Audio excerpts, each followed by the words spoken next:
นอกกันเนาะผิดหมอกผิดปังพี่น้องเขาเข้ามาดังในเขากิ่งเขายามของเขาขาฮอดถึงมายาวค่ะเนาะพี่น้องที่อยู่ตั้ง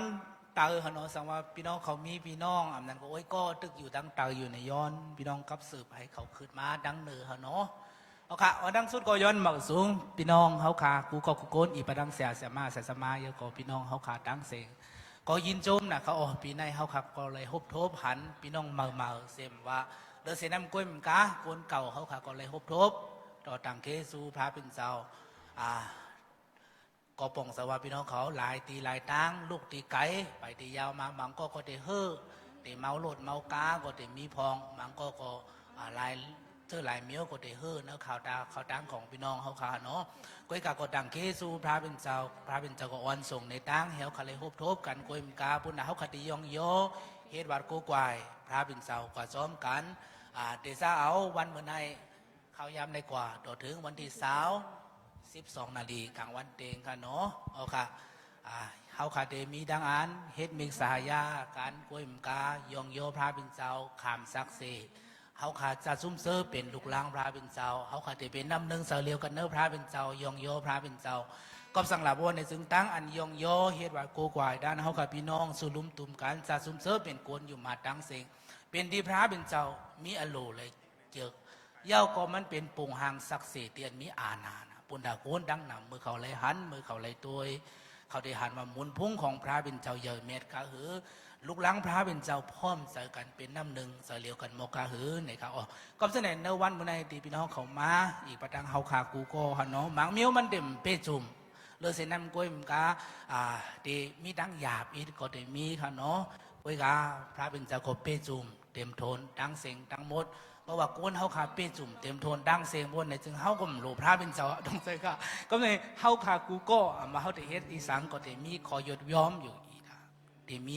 ก้อยกาที่เขาเป้จุ่มพระเป็นเจ้าก็เป้จุ่มมาเนาะก็เหมือนในก็พี่น้องก็ได้หันเกี่ยวด้วยลองคอมพิวเตอร์เนาะก็ได้สร้างกิ่งเขายามก้อยกากำเดินสุดของพระเป็นเจ้าก็เฮ็ดดังดีดังเสียงเอาค่ะก็ส่วนไหนเรื่องเส้นนั้นก้อยเหมือนกันเนาะขาดได้ย้อนเขาขาดแต่มีป้ายฮะเนาะเอาค่ะขาดแต่มีลัดป้ายเอาค่ะย้อนปีน้องเปิ้ลอีกหนึ่งฮะเนาะเอาป้ายไว้ที่เราหัวเขาก็ลืมเยอะเอาค่ะโอเค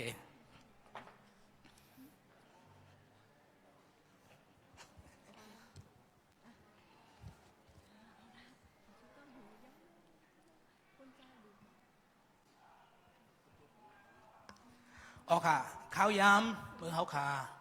ขามศักดิ์ศรีอันนั้นก็ปั่นความพระเป็นเจ้าค่ะเนาะเขาได้มีน้องคนหนึ่งเขาได้อยู่ด้านหลังค่ะเนาะเขาได้ไปยุ่งกันในปันเขาขาเพราะเขายุ่งกันในปันเขาขามันป่องว่าข้าวยำของเขานั่นน่ะมันไข่เปียงปอเยอะเลยค่ะเนาะเอาค่ะเดี๋ยวสิน้ำกุ้ยมันก็พี่น้องก็อย่าไปมีจากอันถังเถิมน้องก็ดียุ่งกันในสิกรรมฮะเนาะเด็กๆข้าก็ยามเฮ็ดจังในฮะเนาะก็ข้ามัวเดี๋ยวมีพี่น้องทางเถิมข้าพองข้าก็มุกมันจะใครปันอาคิงพี่น้องมันจะมือก้นเขาคันนำเนี่ยเขาก็ได้พีเมียงอาคิงปันกันฮะเนาะบางก็เปิ้นลาดความก็เยอะความศักดิ์สิทธิ์ก็ลีความพระเป็นเจ้าก็ลี1 ล้าน 1ใครล้านของเธอค่ะมันเดี๋ยวใครยาวสิบอกก็เลยรู้มีก้นก็1ปั่นสัตตีเขาค่ะก็นั่นป้อนน้องยุกอันไหนในโยนพี่น้องเขาปวดวางคว้างป่วยปันน้องค่ะเฮาติมีหัวใจอ่อนแค่เต็มต่อกันเมื่อยุกอันไหนคืนมาอย่างนี้อย่าไปตกใจกันก็กำตีลาทางก็กวางลืมอย่าไปเป็นเรื่องนั้นเนาะมันได้มีกิ่งข้าวย่ำของมันเอาค่ะเพราะหาที่ไหนฮะเนาะอยู่แทงกำหนึ่งน้องก็ได้ยุกเป็นโตสีเอาค่ะบอกว่าพี่น้องก็ดูข้อความลงกว่ากำอีฮะเนาะเอาค่ะยาก็เตะลงกว่า3เอาค่ะแทงกำ1 2เอาค่ะยาก็1เอาค่ะกำเลื่อนสุดก็เป็น0ฮะเนาะเอาค่ะปอตรงเนี้ยก็ย้อนพี่น้องเขาปอเกิดความไหลก็อันไขลานก็หู้ว่ามีดังน้ำก็กับพระเป็นเจ้าติเฮ็ดเอาค่ะพระเป็นเจ้าติเฮ็ดบ่พระเป็นเจ้าเฮ็ดในมีเมียวเหล่าที่พี่น้องปองใส่ค่ะเนาะก็ฉะนั้นก็ต่างเกจูพระเป็นเจ้ายินโจมฮับตอนพี่น้องกูก็ตีมาวันเหมือนในปุ่นเขาขัดยองย่อเฮ็ดวัดกูกวายปันอาคิงพองยามตีพระเป็นเจ้ากุยมกาปุ่นเขาขัดเลยฮับเอ็นแห้งในพระเป็นเจ้าจอมกันพี่น้องมังก็ลุกกะดีในเมืองไตในเมืองโฮมตุ้ม แม่ฮ่องสอนเชียงรายมาในเมืองไทยหลายตีหลายตังก็ยินโจมตีพี่น้องเขาปันในขิงพองยามเสกเข้ามาย้อนในพระเป็นเจ้าปันทั้งดีมังละเนื้อนาเฮิรนตาเยเนื้อนาที่การงานของพี่น้องเลือเสนำกล้วยมกาลูกลางเมโผของพี่น้องเขาเตี้ยนอยู่ที่เฮิรนอยู่นั่นน่ะย้อนเฮอพระเป็นเจ้าปันทั้งดีมังละเขาเสกรรมเขาอ๋อกำนันเขายามในเป็นเขายามตีลีขาดสุต้องย่อเขาขาดยองย่อพระเป็นเจ้าจอมกันเขาอ๋อเอาค่ะย้อนพี่น้องเขาลุกซุกขึ้นเขาขาดสุต้องจอมกันค่ะเนาะเอาค่ะเอาค่ะเขาขาดอยู่เต็ด1 มื้อค่ะเนาะเอาค่ะ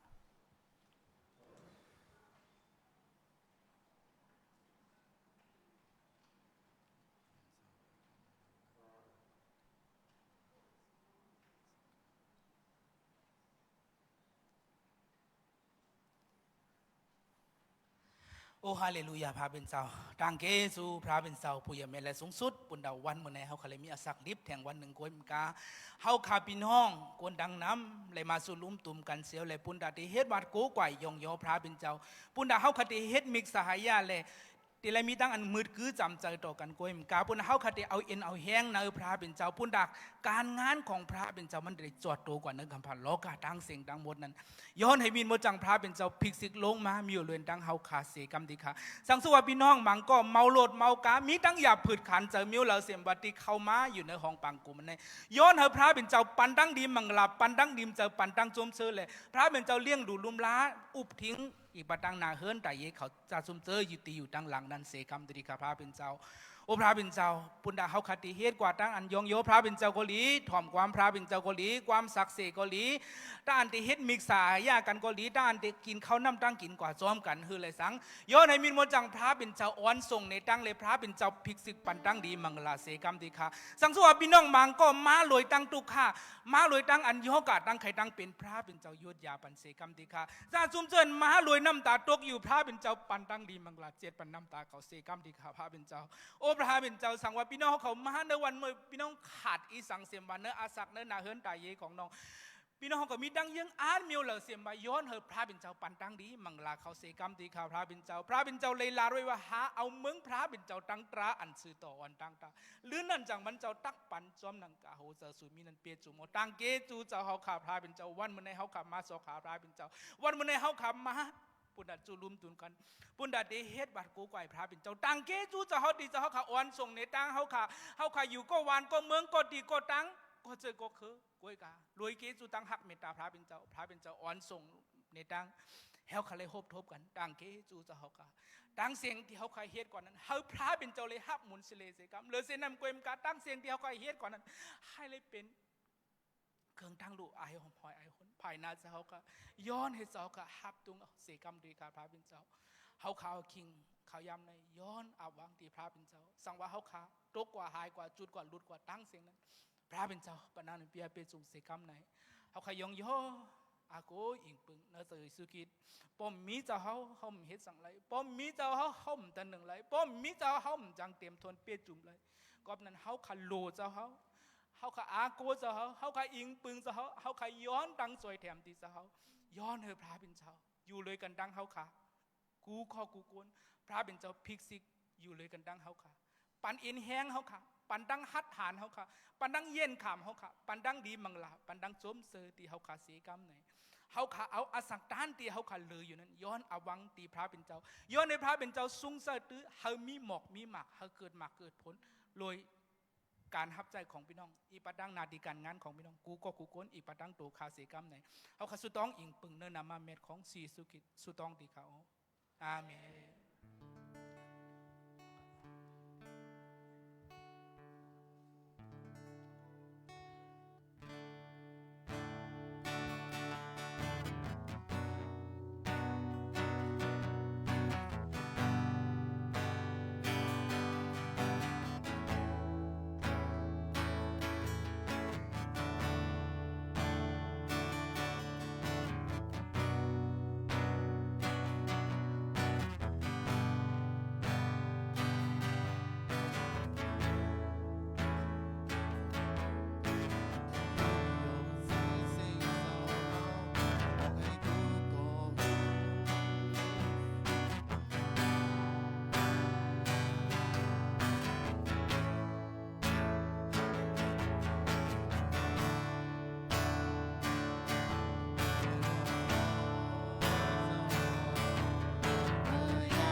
ได้ส่งเสริ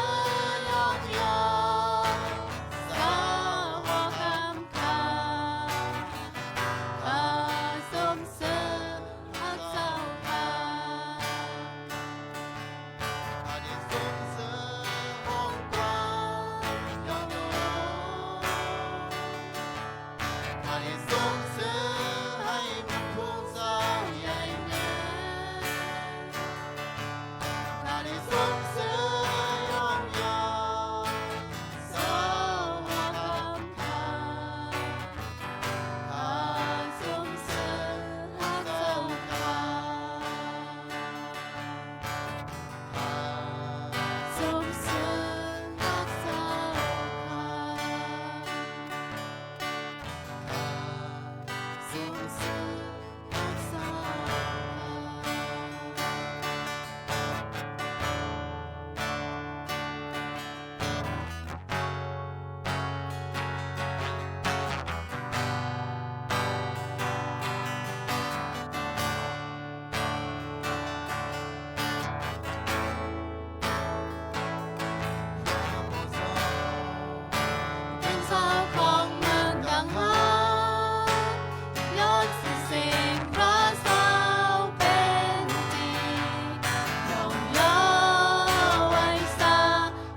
ซูพระเป็นเจ้าค่ะตังกิซูเจ้าบุญดาแทงวันหนึ่งพระเป็นเจ้าเด่นข้าเขามีสิทธิ์มีส่วนพระเป็นเจ้าหลายๆยองโยฮิตวัดโกกวยตั้งหางลีของเจ้าตั้งใหญ่เม็ดของเจ้าพระเป็นเจ้าค่ะตังกิซูเจ้าพระเป็นเจ้าการขิงข้าวยำในพระเป็นเจ้าข้าเขาขออับว่างขิงข้าวยำในปันเจ้าย้อนวิญญาณมดจังเจ้าเคลื่อนไหวในเกกังข้าเขาพี่น้องเสียการพระเป็นเจ้าค่ะตังกิซูเจ้าแล้วย้อนสุดองอิงพึงในจื่อเสียงเจ้าข้าเจ้าเยซูคริสต์ดีค่ะเอเมน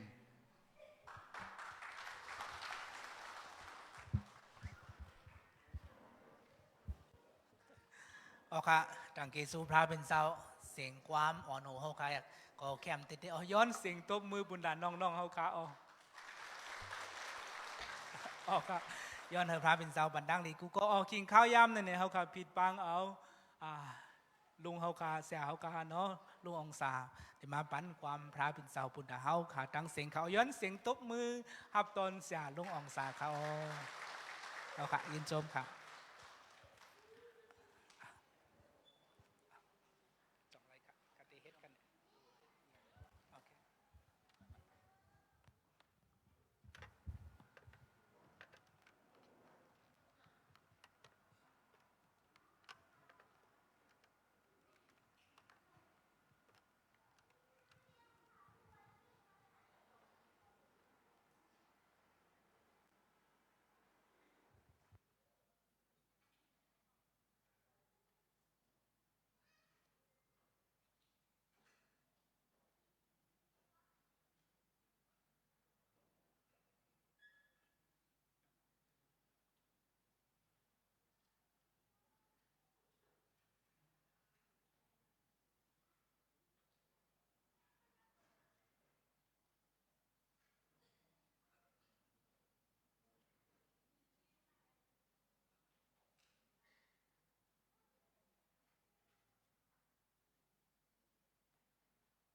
ฮัลโหล1 2 3ฮัลโหล1 2 3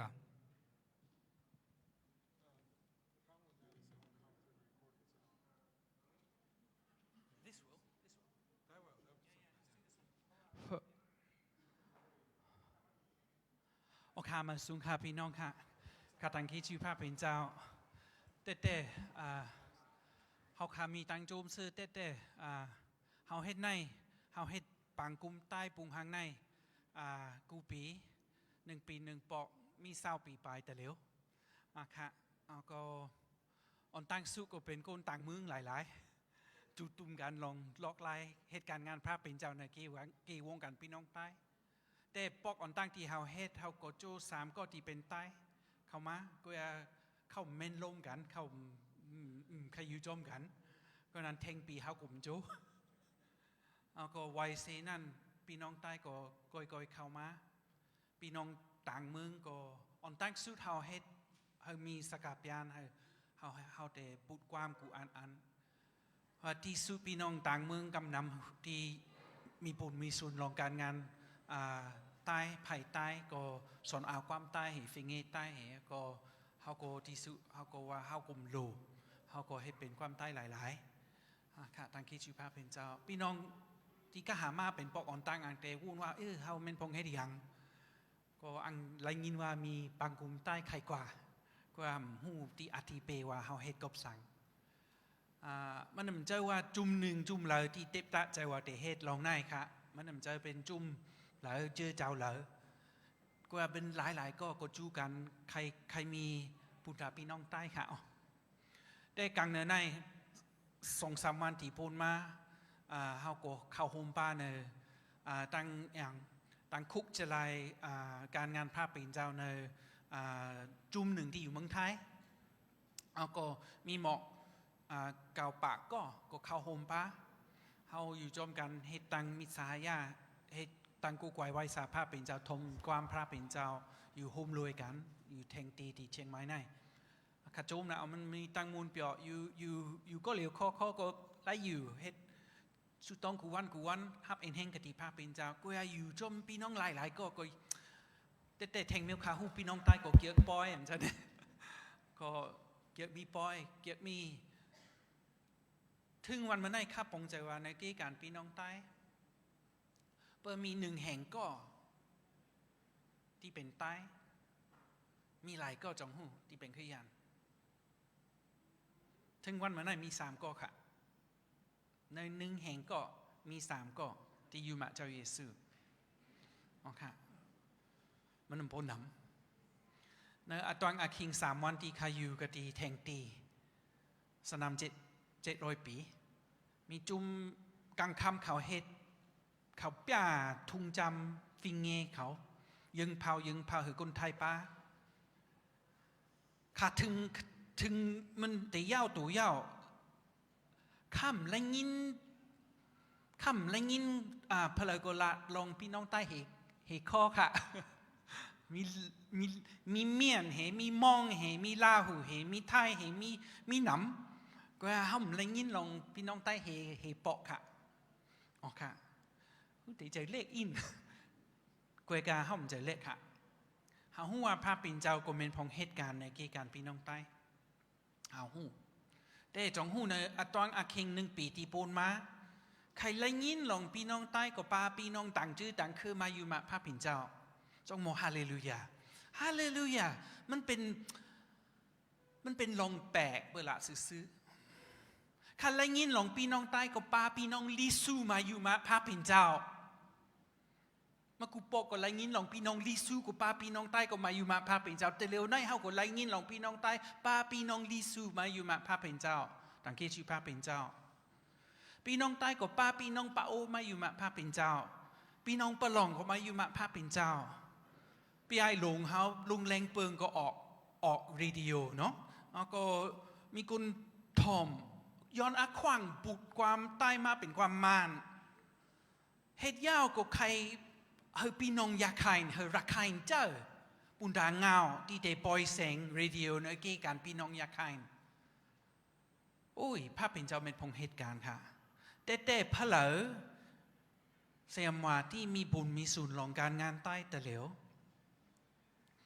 แต่หู้ลองว่าพระเป็นเจ้าเป็นพงเหตุการณ์ค่ะใครว่ามันมากูปอแต่เมียว1ขาหันที่เฮาเฮ็ดไหนกูปีเฮาเฮ็ดไหนเฮากุมโปกอย่างลงตั้งที่เดไลไม่เห็นลงตั้งที่เดเฮ็ดก้อยกากูปีว่านอนตั้งขาหันว่ามีหมก30ก็เข้ามา40ก็นำสุดกำค่ำวันนอนตั้งก็เดปีปากไปห้องในก็เดเต็มมาพกก็กลางวันเต็มโบมีน้ำกลางค่ำก็มีน้ำแต่ก็อาค่ำย้ำหันในปอกค่ะ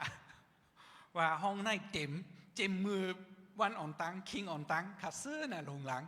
ตั้งเกชื่อพระเป็นเจ้าเฮมุนเสเรมีดีพระเป็นเจ้าพระเป็นเจ้าเหตุการณ์เนี่ยเกการพี่น้องใต้แล้วก็พระเป็นเจ้าฮับมุนเสเรหลายปกก็คุณเอาศาสนาก็เป็นลองเสเรนาตาลองจื้อแสงมันไม่ใช่เป็นลองในอีกค่ะหรือเสว่ามันเป็นลองจื้อแสงพระเป็นเจ้าลองมุนเสเรพระเป็นเจ้าเฮาพระเป็นเจ้าเป็นที่หุจักเนเกกางโกนเฮาโกนก็ฮับตั้งลีมังกลากติพระเป็นเจ้าย่าวเปิ่นต่างก็เตหู้ลองเส้นตั้งต่างแก่เขียดหู้ลองกุงเกจูการุณาพระเป็นเจ้าต่างฮักเมตตาพระเป็นเจ้ามันเป็นลองไหนค่ะแล้วก็เฮาก็ฮับวิญญาณหมดจังเจ้าเฮาไหลตันโคปุนตาที่ได้เป็นศักดิ์เสมันจะว่าปุนตาเฮาที่ได้ไหลอุกว้าวที่ได้ไหลป่ากะทีพะเลมันนำใจค่ะ มันเป็นบุญตาที่ดีไรมีบุญมีส่วนในดังขวาการงานพระปิ่นเจ้าในกีการกูเคยในโลกาไหนค่ะใจมือจำถึงสุดกว่าถึงเหาะโลกาไหนเจาะโตขนาดตั้งกี้ชื่อพระปิ่นเจ้ากูปีเขามีคอมมิตี้ตีจูกันตีไล่อุกันแต่สู้ต้องจมกันว่าแต่ให้ดีหังปีไหนแล้วก็2-3 ปีที่ปนมาก็เป็นลงโควิดแล้วก็ก้นก็ออกเฮิร์นหยาบกว่าตั้งเลยก็ไล่เมื่อปีกายเขาก็เฮ็ดแล้วก็เขาก็อยู่จมกันแล้วก็เขาก็หันว่า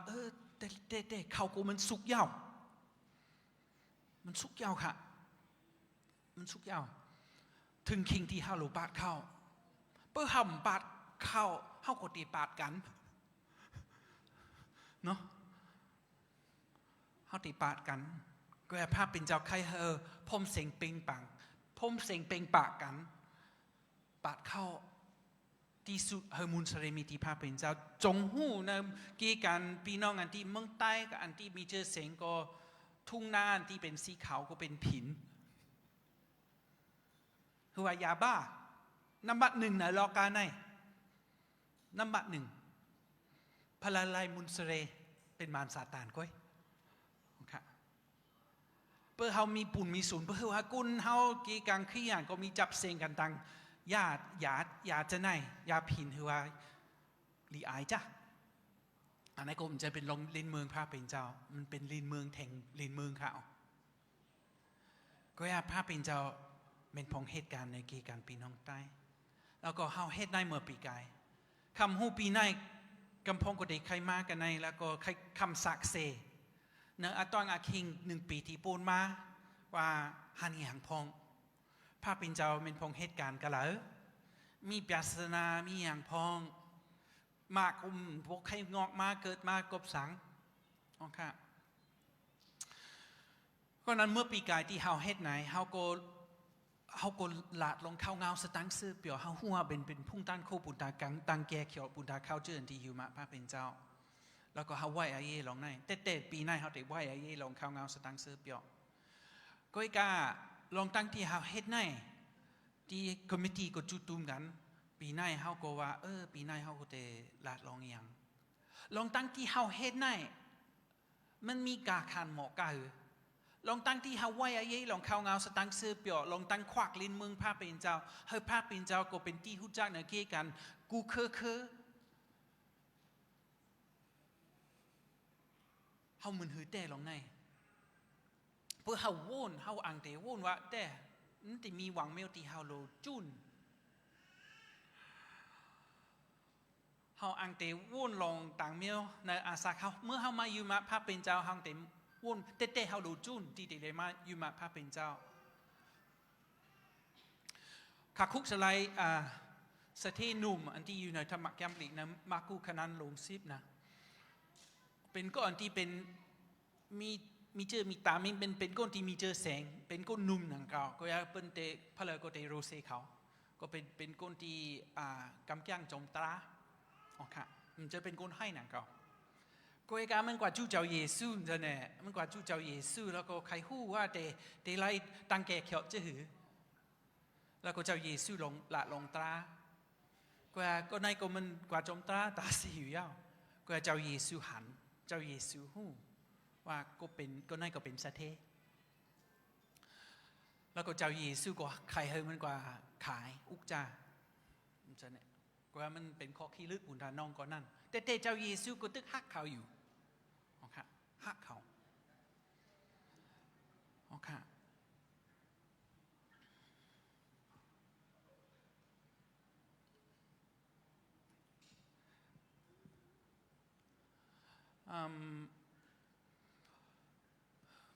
เมื่อ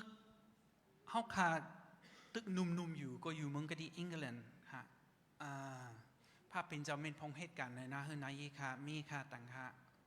แล้วก็ที่สุเขาก็สักกับตัวที่ไรเหตุการณ์ภาพเป็นเจ้าแต่เขาหัวภาพเป็นเจ้าเหตุห้องให้เขาเหตุการณ์ในเกี่ยวกับพี่น้องใต้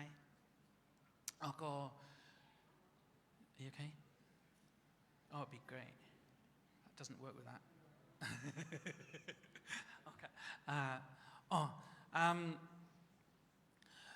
มีแม่ปลาก้อนหนึ่งที่อยู่ในเจ้าเจ้าเฮาก็ปันลิกกะดีค่ะในเป็นลิกเล็กๆแล้วก็เฮาก็ผุยมันก็มันเป็นข้อธรรมะแก้มลิกในแล้วก็มันละจะไหนมันละว่ามันไว้เสติเจ้าเยซูก็อุบกันตั้งตะเปมันเจ้าแล้วก็เจ้าเยซูลาดว่ามันเจ้าขึ้นลาดเลยว่าเจ้าเย้ากาวาดีสุจำผู้ละเสอมว่าก็อันจุนแปดเฮินเยปีน้องเจมยิ่งเจมใจพ่อแม่ลูกลางให้นาตั้งหลายก็เปิดเขาอีกตั้งก็เปิดเข้าตราเสือเปียวเจ้านั่นจำยินจงหาแสงกี่ชื่อ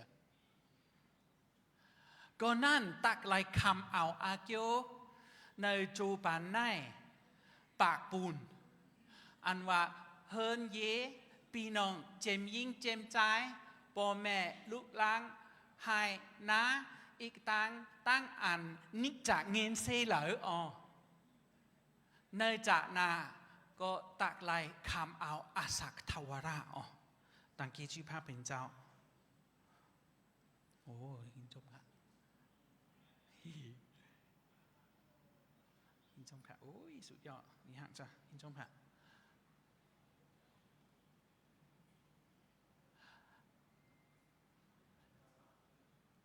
น่าเข้มละอันนี้เป็นข้อปุ่มตาปีน้องใต้ค่ะเอาขาเกียร์ข้อในสุดๆขาเกียร์หนาวก้อยกา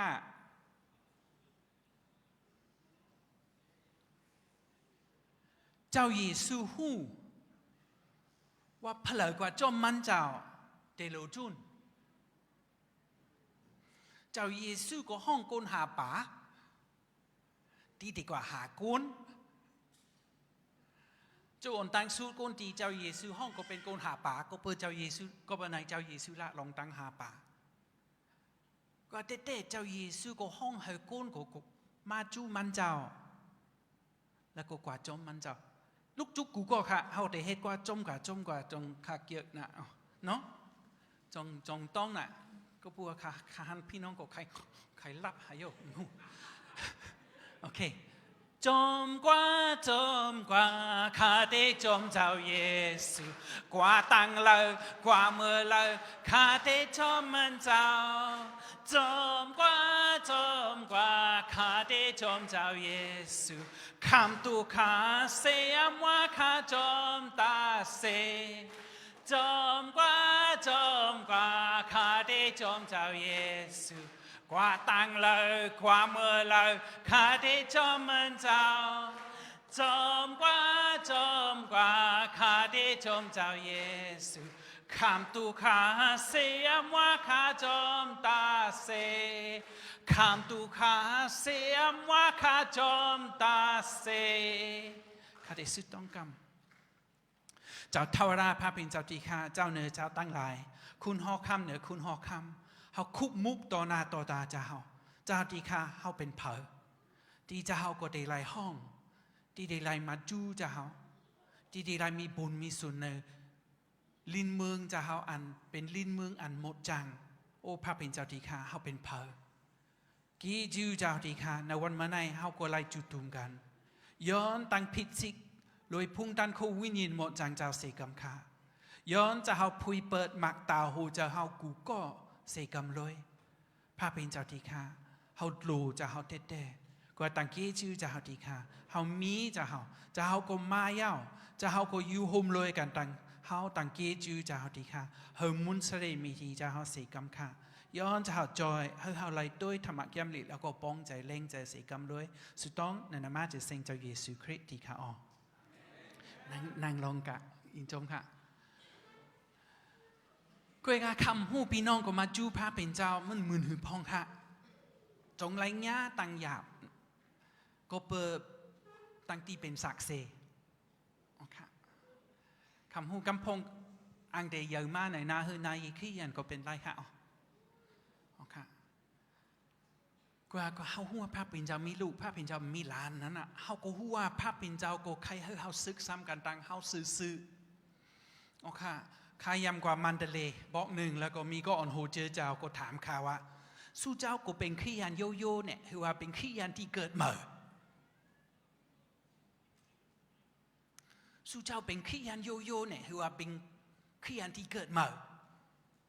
ต่อว่าหรือต่อว่าถ้าเป็นคริสเตียนโยโย่ที่เกิดใหม่เขาอ๋อก็เพราะว่ามันเป็นคริสเตียนเพื่อทำเกิดใหม่พี่น้องค่ะก็วันนั้นกูก็โลพูดตัวว่าเป็นคนมีวุฒิมีวามีพลังลายมีอักขวางเขามึงหรือมึงแคมซาหรือเสว่าพระเป็นเจ้าเหตุการณ์เหนืออาสาเขาเจ้าเยซูเป็นก็อันที่ตายต่างอาแปดเขากะทีสาวหลักความมือเขาโลหู้เพื่อเขาหู้จะนั่นเหมือนว่าเขาหลอกตัวเจ้าเก่าเขาอย่าหลอกตัวเจ้าเก่าอย่าหลอกพลังต่างก็ตรงปันสุจัดจูพาเป็นเจ้าพาเป็นเจ้าปันกาตีมันเจ้าก็ได้สุจัดจูเฮาเต็มรู้อายเจ้าเยซูอายต่างตัวเฮากะตีสาวหลักความมือเฮากูก็ค่ะอ๋อรู้มาผ่านการตั้งชื่อเสียงเจ้าเยซูคือว่าผ่านการตั้งที่เจ้าเยซูเฮ็ดไว้บุญตาเฮาหรือสิว่าเฮาอากูสู้ตัวเจ้าเก่าดิไอ้น่ะเฮามีนำมีปออากูสู้นำน่ะมันจะเนี่ยโอเคอากูเองเปิงพาเป็นเจ้าโลกะเจอเต็มห้องหามพาเป็นเจ้าโดยใจเสจจาหับตุงเอาเจ้าเยซูเป็นเจ้าแก่เขียวบาดว่าเจ้าเยซูตายต่างตัวเขาเจ้าเยซูลูกที่ตั้งตายคืนรีบมามีอาสักรีบคืนแทงฮาเลลูยาตั้งเกจูพาเป็นเจ้ามันจะเป็นพระอันที่ตายกว่ายาวก้อยรีบอยู่ก้อยกับพี่น้องก็กำพงอังเตจูนแต่อังเตญ่าตังหยาบแต่ขยำเฮ็ดพิษบอกหนึ่งครับข้าอยู่เมืองไทยอยู่เบาะกลางก็อยู่กับที่เมื่อข้าสอนอาความไทยมีน้องคนหนึ่งก็มาอยู่มาเจ้าเยซูในตั้งที่ว่าเขาไข้ลูกอ่อนแล้วก็มันป้าใจธรรมะแก้มเหล็กแล้วก็เขาหันว่ามันป้าใจธรรมะแก้มเหล็กแล้วก็ข้าป้าเสียก็หนึ่งก็มาจู้เขาจมแล้วก็เขาสองก็ป้าเขาหับตุงเอาเจ้าเยซูเทงวันข้ากวากตีแม่เท้าเขาแล้วก็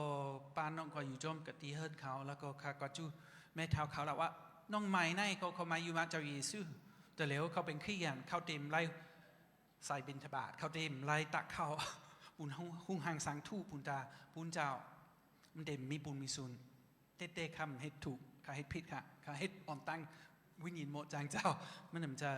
แต่ข้ากว่าห้องเฮนเขาปะข้ากว่าจ้องข้ากว่าจู้คู่ใหญ่กะตีห้องเฮนละวันน้องก็ได้ก็เป็นขี้ยันแต่แล้วมันเต็มไล่คุบเขาตัวหน้าหุ่งหางสังทูเสือบกว่าเทงสองปะน้องก็ได้ก็มาจู้ค่ะมันละว่าคำใครเป็นขี้ยันก็ว่าเปิดถึงข้าอาศัก18 ปีข้าเตเป็น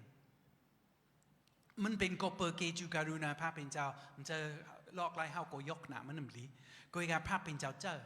ก็เปิดว่าน้องก็ได้ก็เปิดถึงอาศัก18 ปีแล้วก็มันขึ้นเกี้ยงมันเป็นขี้ยันตังคีจูพระเป็นเจ้าเนาะก็ยังก็เปิดเขาหยาบมันหยาบบุญดาเขามันจังกว่าโจมคำหูปีน้องก็มือถือพองเพื่ออยู่ในวานโกนันที่มีต่างก็ที่เป็นขี้ยันมันแค้นอินมันจะเนี่ยก็อย่าเพื่ออยู่ก้อยคอมันหยาบจ้ามีเจอก็เพื่อนนั้นก็เตกว่าอยู่ต่างเตลว่าก็อยู่โจมขี้ยันก็อาคาหันปยาสนาจะได้ที่เป็นมาว่าพระเลก็มาอยู่มาเจ้าเยซูพระเป็นเจ้าใครเขาเป็นเก๋อคือว่าเป็นตั้งแรงนักกี้การตั้งหลับสิ่งเพื่อก็ในก็กว่าจูเขียนแต่เป็นมือหือค่ะตั้งหลังตั้งแรงก็เตะแรงก็อย่าตั้งหลับสิ่งตึกเป็นตั้งหลับสิ่งอยู่มันจะเนี่ยก็ตั้งกี้ชื่อพระเป็นเจ้าเพื่อฮู้ตัวว่าจูนเตะไล่อันเมื่อมันเข้มออกพี่น้องค่ะขาคุกจะไล่โปลุงก็หนึ่งพี่โจหลิวอยู่กันแล้วพี่จะออกกันตัวค่ะไปได้ขาคุกสลายลุงเล็กที่โคเล็กที่อังซิโปลาเชียวมันจะเนี่ยเขาเป็นเจเรกูบอกมันจะเนี่ยเขาเป็นเจเรแล้วก็เป็นมันมาอยู่มาภาพเป็นเจ้าเป็นใครลึกมันออกวานเขาก็ว่าพอลุงนั่นก็ลาว่าเก่ากูเกิดกันในเก่ากูตีตายกันในก็กูสู้เจ้ากูให้ดีอย่างกะตีค่ะ เขาเป็นตะปีเจ้าเยซูก็นั้นพระเป็นเจ้าหมดเจ้าเหมือนจะเนี่ยก็นั้นก็มีคนที่อยู่มาเจ้าเยซูเป๊ะปึ้งกันตั้งที่น้ำล้านแต่เหลียวอะไรน้ำล้านเพลเป็นคนน้ำล้านที่กองที่อย่างกองมงอันเตอร์น้ำล้านเป็นกองมงเนี่ยเป็นกูมองจะเนี่ยกูมองจะว่าปีมองที่อยู่กันนั่นจะเนี่ยปีมองก็มาอยู่มาเจ้าเยซูจะเนี่ยพี่น้องนำล้านก็ห้องให้มันมาจูกูกวยไว้ซาพระเป็นเจ้าจงเขาเข้มนะอ๋อก็ไอ้กาปีไอเฮาก็ว่าอย่างติดอยู่กันนั่นจะเนี่ยตั้งกี้จูพระเป็นเจ้าก็เปิดแต่เหลวในกันนั้นก็มีคนมาอยู่มาพระเป็นเจ้าจะเนี่ยตั้งเล้งก็รู้เป็นตั้งเล้งเนี่ยกี่กันตั้งรับสิ่งแล้วก็เจอเจ้าพระเป็นเจ้าที่เป็นมาพี่น้องค่ะจูนี่อย่างพ่องในตั้งตีกว่าจมเจ้าเยซูค่ะใครวุ่นตัว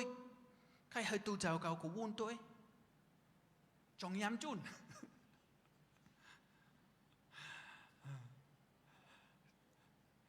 พอพี่น้องก็ย้ำจุนหัวหลีรู้วุ่นตัวอินพี่น้องค่ะก็เพราะว่าเส้นตั้งพระเป็นเจ้ามันจะเป็นเส้นตั้งง่ายๆค่ะเพื่อเป็นคริยานานเจตนานมันก็ตีไรเงี้ยตั้งหยาบก็เปิดเจอเซงเจ้าเยซูค่ะอังแต่เป็นโผที่มหันจมเมคนที่เหตุการณ์โปเล่งไม่เล่งแต่มีคนเพื่อเฮาสัตย์ซื่อเพื่อเฮาซื่อต่อเลยเพื่อเฮาก็ลุมลาเสจาเพื่อเฮาซื่อต่อเฮาตึงยาพี่น้องค่ะก้อยกาลองตั้งที่เฮาจุนจะหลอกลายค่ะเฮาไล่หนำพี่น้องค่ะเฮาก็เป็นนาเฮนายีแต่ก็เมื่อไหร่เฮาก็งาเพลเฮาก็หุ่นจะเพลเฮาทางเทิมอินเฮาก็โบใครมืดคือกันก็เป็นไรอมูก็ยามมือเฮก็มันได้เหลือนะครับพี่น้องค่ะก็พี่น้องก็ได้ไล่คำสักเสต่อกันพี่น้องได้ไล่อยู่จ้องกันพี่น้องก็ได้พูดแล้วก็ได้ไล่ต้องพุทธากันเละกันได้ไล่หันว่าวิญญาณอันที่มีน่ะเฮาก็เป็นวิญญาณเดียวกันทางคิดชื่อพระเป็นเจ้าเฮาก็จุนคือว่าวางเมียวอันที่มีแต่แล้วก็ยาอันที่เฮาไลก็มันหนำเมื่อคำใครให้ต่อยอายก็ยามีปอกน้องยิงคำจะเป็นขี้ยันน้องยิงคำจะเป็นขี้ยันมันอยู่อังกฤษค่ะมันอยู่มาจากเยซูพ่อแม่ค่ะก็ยุ่มเพราะว่าน้องยิงคำไรยุ่มแล้วก็แม่เท่าค่ะปอกแม่ของปอค่ะยุ่มที่สุดมันยุ่มก็ยาหลายปีมันยุ่มแล้วก็เมื่อค่ะต่างนาเฮนายออกอังกฤษมาอยู่เมืองไทยแม่เท่าก็ใจหล้ำมันเกี่ยวเต็มมันหักขามันหักขาน้ำเลยน้องยิงขาเทมก่อนกุยกาไว้เสตีนาเฮนายขาออกอังกฤษมาอยู่เมืองไทยแม่เท่าขาก็ยันการต่างขามันกว่าจูน้องยิงขาก็นั้นน้องยิงขาตั้งแม่เท่าขาก็จำใจกันสองก็กลมอยู่มาพระเป็นเจ้าแล้วก็วันหนึ่งก็เขาก็ไล่ลีกกตีอังกฤษที่หลาดลองเขามันถูกมันแมนค่ะกว่ามันที่เขาหันมันแมนมันเป็นมันแมนน้องยิงขาหลาดเมียวแล้วก็มันแมนลองเขามันจะเป็นอันจืออันเจอแล้วมันยาออกแล้วก็มีคำแล้วอยู่เฮิร์นเมฆาก็อยู่เฮิร์นอยู่ในสองพายอยู่กตีโตเหแล้วก็มันอยู่กตีโตเหแล้วก็มันห้องไห้แล้วก็คิงนั่นต่อยก็เข้ามาในเฮิร์นแล้วก็มันกว่าจูนามีค่ะแล้วก็นาก็ใครนี่กตีต่อยว่าต่อยก็ลาดกตีนาว่าซึบกว่าเก่าก็ได้เป็นน้องยิงค่ะวันถึงวันมาไหนก็ต่อยก็ซื้อต้องปูดานน้องยิงค่ะมิเชลน้องยิงค่ะไปอยู่มาพระเป็นเจ้าตึกเป็นน้องยิงค่ะก็ว่าพระเป็นเจ้าปันน้องยิงเมาแล้วก็ลงตั้งที่เฮาเหตุการณ์งานพระเป็นเจ้าปันพี่น้องเมากะที่เฮาแล้วก็จงหู้ลงตั้งที่เฮาเป็นพี่น้องกันเลยที่วิญญาณหมดจังเจ้ามีในอาสาเขาโอ้ยมันเหมือนกูมันมีต่างเมียวที่เหมือนในอาสาเขามันลึกค่ะมันลึกมันมีการขันสูงค่ะเฮาเป็นพี่น้องกันก็เปิดเลิศเมียเจ้าเยซูฮาเลลูยามันเป็นเมียวอันที่มีการขันสูงแต่เขาก็ไล่น้ำหน้าพี่น้องค่ะแต่เนยเจ้าเยซูเฮาไล่กูเมียว ค่ะไอเพชรขนาดลงหนึ่งเฮาไล่กูเมียวค่ะเฮาไล่ตั้งที่เฮาเป็นลูกล่างพระเป็นเจ้าเฮาไล่ลองตั้งที่เฮาไล่คำตั้งปอยหลอดอาแปดก็เปิดเลิศเมียเจ้าเยซูเฮาไล่วิญญาณหมดจังเจ้าอันที่เป็นเมียวอันที่เมื่อคำมวยที่เฮามีในพระเป็นเจ้าเฮาไล่เจค่ะอ๋อก็นั้นพระเลยถามว่าสุเจ้าก็ไล่ยังเมื่อมาอยู่มาเจ้าเยซูกับผู้เฮาไล่ยังกี่ลีไอน่ะเขาไล่เจเขาไล่กูเมียวในพระเป็นเจ้าค่ะก็วันนั้นจูนแต่อังเตมีตังยาก็ยากเมียวอันที่เขาไล่ยังเข็นก็มีกาคันสูงเลยค่ะพี่น้องค่ะมันสูงมันลึกก็อีกามีตังยาสืบกว่าก็มีเนาะเฮ้กระโต sorry ค่ะเสียงกำบลี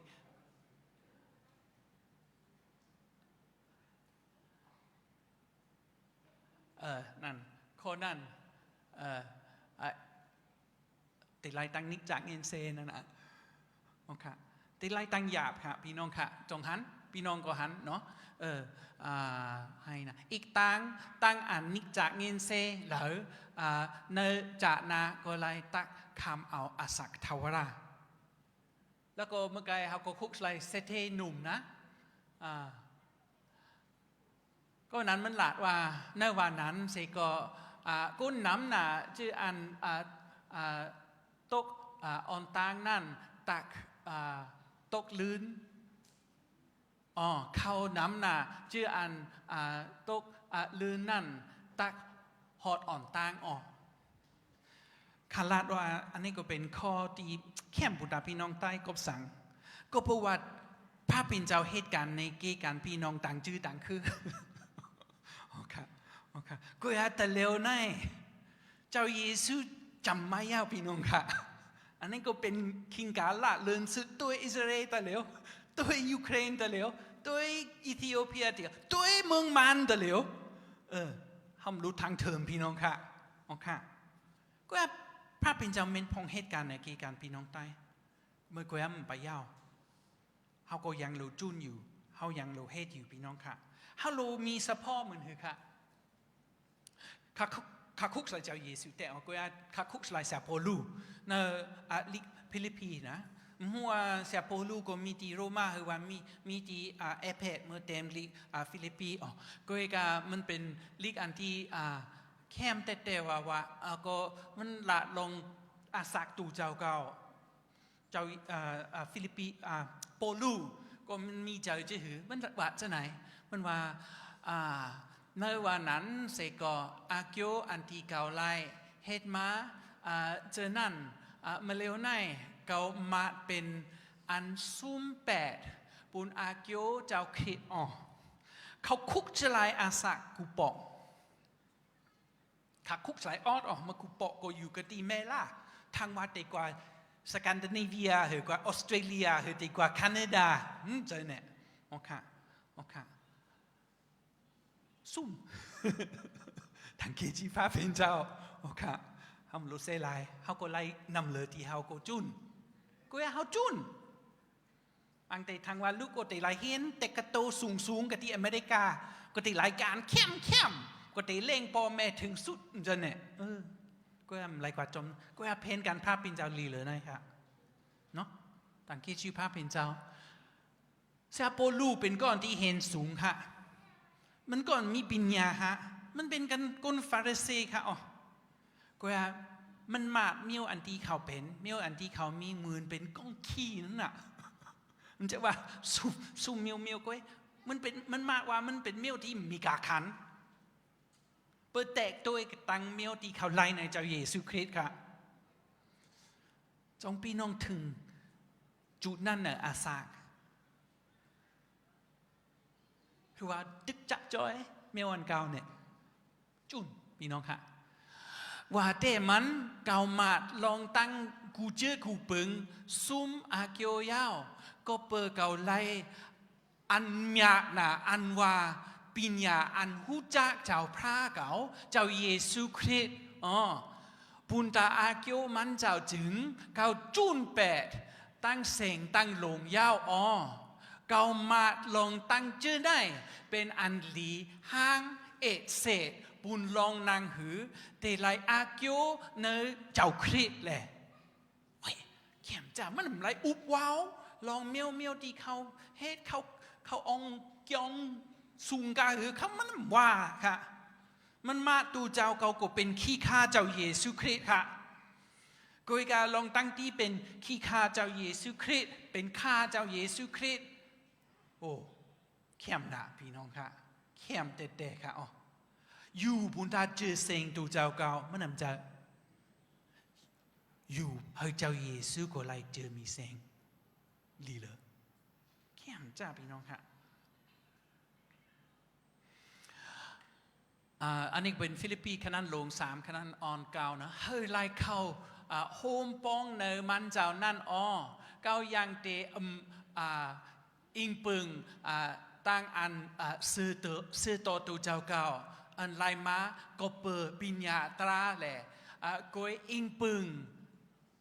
ตั้งซื้อตัวอันไล่มาก็เลยตั้งอยู่มาในเจ้าคริสต์อันว่าตั้งซื้อตัวลูกตีพระเป็นเจ้ามาอันตั้งมันอยู่เนอตั้งอยู่มานั่นอ๋อพี่น้องคะใครเขาเป็นจะไหนคะเปิดตะเปเจ้าเยซูเนอเกี่ยกันพี่น้องตายก็เต็บมีเจอจะไหนมันเด็กกว่ากายค่ะเขาเตะไล่ขึ้นอย่างมือสูงกบสังเขาแค่เจอเต็มพี่น้องคะพระเป็นเจ้าตึกตัวเขาเจอที่ไวโฮเจอเพนสูงก็อย่าปันกุ้งเกจูการุณากะที่เขาเจอที่ไวเจอแค่เจอเต็มเข้มต่อเข้มแต่พี่น้องคะเขาใครหูจักเจ้าคริสต์ตันโคอันมันเจ้าลุกขึ้นรีบมาเสียาวเฮเกาไลตึกคำตั้งอันอยากอันผ่านจอมมันเจ้าและคำตายเหมือนจะนางอันมันเจ้าคำตายเสียาวตูเก่าค่ะก็คือลุกขึ้นรีบมาเสกตีตั้งตายนั่นออกเป็นตั้งมุมมองโปลูค่ะจงเป็นตั้งมุมมองพี่น้องค่ะเพื่อเป็นตั้งมุมมองพี่น้องฮาเลลูยาตั้งเกียรติชื่อพระเป็นเจ้าพระเป็นเจ้าก็เดสืบเจออาสาเขาที่ตีไล่ขวากลินเมืองมันเจ้าเขาอังเตไล่ทบตั้งหยาบอังเตมีตั้งหยาบผืดได้อ๋อจูนปูนตาข้าวเงาสตังเสือเปียวเต็มเสลายพี่น้องมากันนายปูนตาที่ตีไล่ตั้งหลีขายุงจะนั้นมันผิดค่ะเข้มหนาว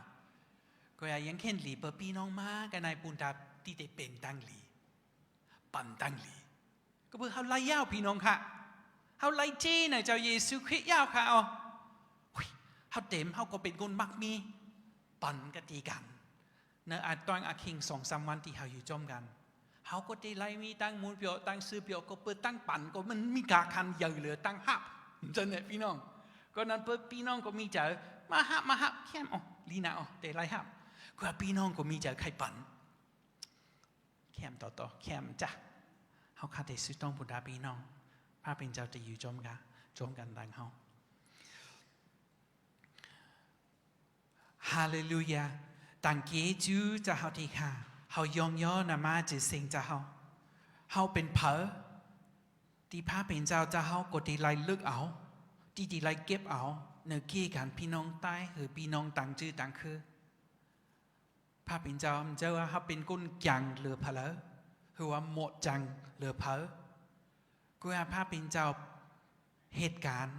จะเขาก็ปันสุเกจูกติเขาอันที่เป็นตั้งยูมาในเจ้าพระเป็นเจ้าที่ข้าอันนี้ก็มีกาคันเตะว่าสร้างว่าเพลอกันใน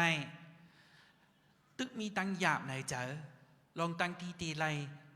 กว่าจมเส้นตั้งจะเขาสืบกว่าย้อนจะเขาเหตุการณ์ในอาสาก็นั่นเขากูก็นังเกาเขาก็มีเจอตีไรหูโตว่าเมียวอันที่เขาไล่ในจะเขายิ่งเข็นมีกาคันนำเซเมียวอันที่เขาจุนวันนั้นพระเป็นเจ้าที่ข้าในตอนอาคิง2-3 วันที่เขาได้อยู่จ้องกัน ย้อนจะหาเหตุการณ์สิกำค่ะย้อนจะหาเมตตาการุณาจะหาก็ได้ไรเหาะถึงหากูก็เฮากูก็เป็นก้นที่หู้กีจูจะหามีเจอใครกูก่อยไว้สาจะหาเลยตั้งเสจาเลยตั้งวิญญาณพระเป็นเจ้าย้อนสิกำค่ะเฮามีตั้งเจออันที่ใครพร้อมเสียงเป็นปากกันปิกสมาเฮาลูกกะทีก็ตีก็ตั้งลูกกะทีเจอเจ้าหลายเมียวย้อนจะหาจอยเฮาเป็นก้นที่ไว้เจอแค่ใจเต็มในเกการเลกันที่ตีไรถมความกติการที่ตีไรลาดความปนินแห่งกติการพระเป็นเจ้าเฮาก็เตไรขึ้นเยอะมาสูงมาแล้วก็เปินตังก็ทีมไปหูจะเฮาก็เตไรงิ้นลงจะเฮาเตไรมีเจอใคร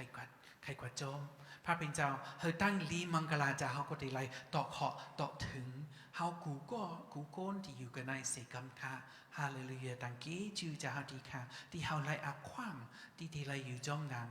แล้วก็พระเป็นเจ้าลองกูเมียวเฮาจะเฮาก็หักมุนเสเรสีกำค่ะก็เพราะว่าเป็นเจ้าเฮาก้อยที่ตึกตันที่ไรหักมุนเสเรต่างเสียงต่างลงเฮาขัดสุดต้องอากูเองปึงจะเฮาเราย้อนนันมาจะเสียงเจ้าเยซูคริสต์ที่เขาพระเป็นเจ้าบันตั้งลีค่ะมาส่งค่ะ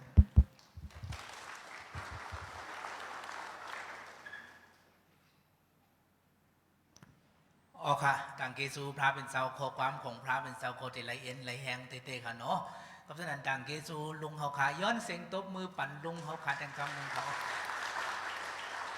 อ๋อค่ะขอบคิงข้าวยามในก่อนเนี่ยเขาขาได้บินลือเฮ่อค่ะเนาะอ๋อค่ะกอพีเขามุนอยู่ด้านหลังเยาวก็แทงซ้ำนี่เขาขาได้ทบกัน4 นาทีที่ไหนค่ะเนาะอ๋อค่ะตั้งกินอยู่ตั้งนอกค่ะเนาะอ๋อค่ะพี่น้องเขาก็กินตั้งกินเขาขาลือเฮ่อซ้ำนิดค่ะอ๋อค่ะ